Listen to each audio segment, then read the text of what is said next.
Сайн байцгаана уу үзэгчдээ. За хүүхдийн хүчирхийлэл газар авч амь насанд нь хүрсэн тохиолдол гарсаар байна. За тэгвэл иргэд олон нийтийн зүгээс үүнд дургууталтай хандж байгаа учраас цаазын ялаг сэргээ гэсэн саналыг гаргаад байгаа. За энэ тал дээр иргэд ямархуу байр суурьтай байгааг хүргэе. Ер нь тиймэрхүү мэдээллийг уншихад л ингээд бүр зүрх ингээд өвддөг. Тэгэд яг энэ тал дээр бол цаазын яал гэдэг дээр бол сэргээх гэдэг дээр бол сайн яг энэ тал дээр бодол орж ирэхгүй байна л. Гэхдээ ер нь бол тийм шийтгэлэг бол айгүй тийм маш одоо өндөр өгмөр байна тий. Шийтгэлэг бол айгүй тийм өндөр өгч хүмүүсийг одоо энийг одоо хийхэд одоо тийм хийж болохгүй гэдэг тийм сэтлийг л одоо төрүүлэхгүй бол арай л хэтэрхий бас мэдээлүүд явагдаад байгаа шүү дээ. За бүр амь настай холбогдсон тохиолдолд бол сэргээх ёстой. Тийм сэргээх хэрэгтэй гэж бодож байна. Гэхдээ тэгж болохгүй бахаа хүн чинь амьд явах хэрэгтэй хэлбүүд юм ч та хичнээн гэмт хийхтэн ч гэсэн. Амьд явах ихийг хааж болохгүй л.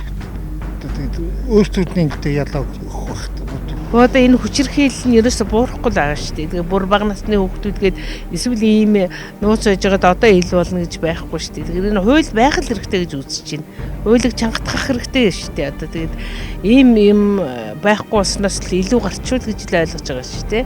Зөв баха энэ ч цааслахаас яах вэ гэмээр улсууд юу хийгээд дээ шүү дээ хэрэг мэрэг.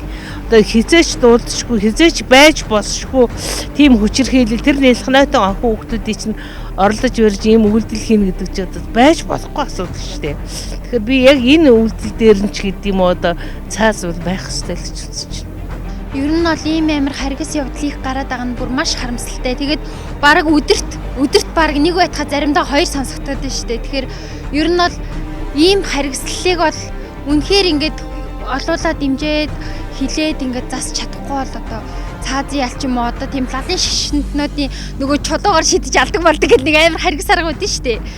Тэрийг бол сэргээх ёстой гэж бодож байна.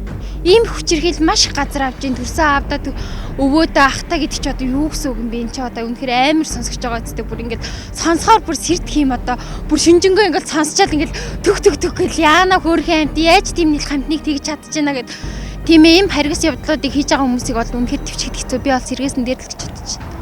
Ерөнхийдөө цаазын ялыг бол буцаад сэргээхэд бол буруутаад байх зүйл байхгүй гэж бодож байна. Яагаад вэ гэхээр хүн мэдээж өгөхийг хүсэхгүй л автай байх тий. Өгөх гэдэг айдастай нүүр тул харж байгаа хүн бас тодорхой хэмжээнд нь толгоонд нь юм буух байлгүй дээ. Тэгээд тэрийг дагаад бас нөгөө хүчрэлгүүлэх нь багасах юм болов.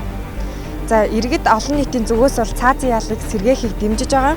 За хүүхдийн хүчирхийлэл үйлцэн этгээдүүдийн донд хийсэн судалгаагаар бол хэвлэл мэдээллийг хэрэгслээр явсан мэдээллээс үүдэлтэй за хүүхдийн хүчирхийлэл үйлцэн байдаг. За тэгэхээр хэвлэл мэдээллийн зарим хэрэгслүүд за нийтлж мэдээлэлтэй ёс зүйтэй цензуртай хандах хэрэгтэй байгаамаа.